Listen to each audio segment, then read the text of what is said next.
Why should people care about negotiation? In point of fact, we're in 7 or 8 negotiations every day. Like, negotiation is about collaboration. First of all, if you see it as collaboration. Secondarily, most of the time people think of it as win-lose, beating the other side, which means you're constantly repelling people with that approach. And the one commodity that's always involved in negotiations is time, which is why you're in negotiations every day. Like, my favorite example is a number of years ago, I ran across a guy who started this website called Secrets. He said, "Tell me your secrets anonymously. I will share them with the world. Anybody who's struggling with what you're struggling with, and it helps them to know they're not alone." So one of the phrases I use is, the most dangerous negotiation is the one you don't know you're in. He comes up to me and he says, I get a Starbucks coffee cup still in a wrapper to prove that it was from somebody at Starbucks. And the note said, "I give decaf to people who are mean to me." So even when you're in a negotiation, ordering something at Starbucks, what makes it a negotiation? The other side has to implement the way you asked. And how are they going to know if they put decaf? How are you going to know if they put in decaf? Or how are you going to know if they did yours right away, or the person behind you they like more, so they kept putting you behind them in a line? Like, implementation is what it's about. People want to implement. Never be mean to somebody could hurt you by doing nothing. Well, who did you interact with in a given day that you needed them to do something for you? Or they just said, there's nothing I could do. Well, they hurt you by doing nothing because they didn't like the way you negotiated with them. And it's constant. So then the flip side is, what can I do for you if they felt like it? Like, I'm getting ready to get on an airplane the other day, and I asked for a different seat. The guy liked the way I asked, so he's moving other people out of seats to put me where I wanted to go. Now, they will never know they got moved. But I got a better seat because he liked the way he approached me.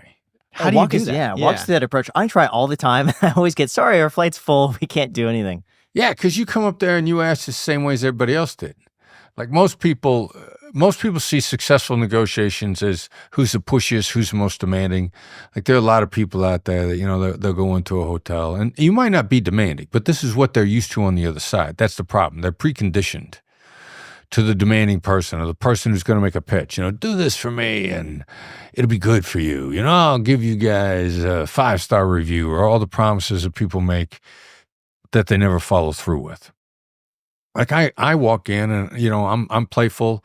Self-effacing humor is the combination of empathy and humor simultaneously. So, I'll walk up and say, "Look, I probably feel like the biggest jerk you ever saw in your life." Or my son, when he needed to change his seat on an airplane one time because he was late, he walks in and he says, "I'm here to sign up for the Mistake of the Day Award. And I am the dumbest customer that you are going to see today." And he saw the woman behind the counter smile, and she finished typing, and she looked at him and she says, "All right, what do you got?" Now, he had called me because he was supposed to fly out to LA. We were teaching at USC at the time. And he called me to tell me he was going to be late. And he was in this great mood.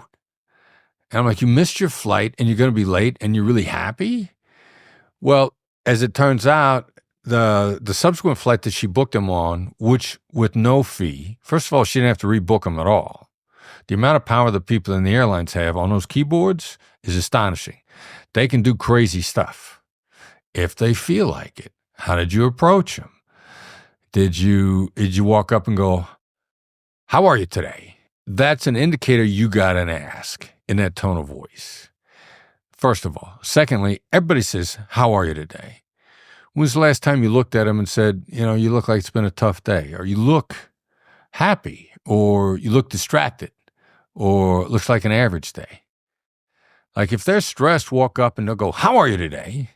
Because you're trying to push them into another mood, and they feel that right away. If they look stressed, walk up and say, "Tough day?" And they'll be like, "Wow, somebody just saw me." And they weren't trying to change me. It felt concerned with no push and no ask embedded. And you begin to change things from the very beginning. First of all, by not approaching them the way everybody else does. Everybody wants a free seat. Everybody wants a better seat for nothing. And what's your reason? Because I'm a good customer. Did you check my status? Do you see I'm a diamond member? No, they've heard that all the time. And, a lot of people will be successful with that. They'll get 10%. 10% is a throwaway. 10% is the annoyance fee. You're so annoying. I'm going to give you 10% when I could give you 30 if I felt like it. But because you're annoying and I want to get rid of you, I'm going to give you 10% as a throwaway just to get you out of in front of me. So there's all these little things. A lot of it starts with, don't be the same annoying person that they've seen 10 of already that day. So throughout this podcast, we're going to go over a bunch of different strategies on how to negotiate and become better off because of that. But I always worry when I was doing a bunch of research into you and I was drafting up the questions, I kept on conflating like strategies to get what you want with some sort of manipulation. Right. Like, how do you differentiate between the two? Because if you're employing strategies, that's just not talking clearly and concisely, without all of the added context and fluff. If you're adding strategies, that's like, I guess, embellishing something in order to get what you want. How do you differentiate between the two? Yeah, well, so what's your intention to begin with? Manipulation is when you're trying to get something at the expense of the other person. When they find out about it, they'd never do it again. Influence with somebody that you like my approach with people is at a bare minimum, if I leave you in a better mood than when I walked up, I'm happy because I made a deposit in the karma bank. I haven't increased the chances I'm going to get something, but I'm a very strong believer in karma. So it's selfish of me to try to make the world a better place. It's ultimately going to come back around to me. It's selfish of me to try to leave you in a better mood than when I walked up. Like, I don't know how it's going to come back to me positively, but it is. So to start with, that's my goal. My goal is to leave you better than I found you. You're going to sense that right away. And in my approach, a lot of people can be really charming until they don't get what they want.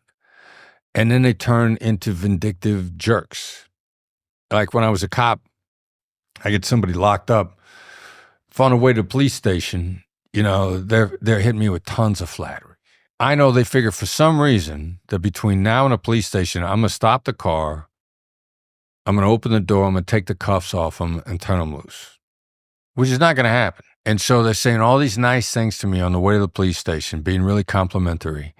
And as soon as I get in the station, they're saying the nastiest, meanest, vindictive, hateful things.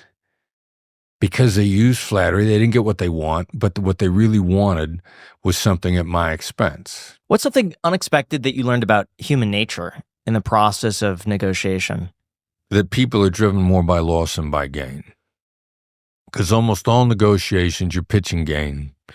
Almost all sales, you're pitching gain. If I'm trying to get you to do something at all, if I'm trying to get you to get me a cup of coffee, I'm pitching gain. If I want an upgrade in my hotel room for free, I'm pitching gain. I'll give you guys reviews. But the vast majority, at least 70% of our behavior is driven by trying to mitigate or avoid a loss. So if knowing that, then that completely changes my assessment of how I'm talking to you, where we're going, what the value is.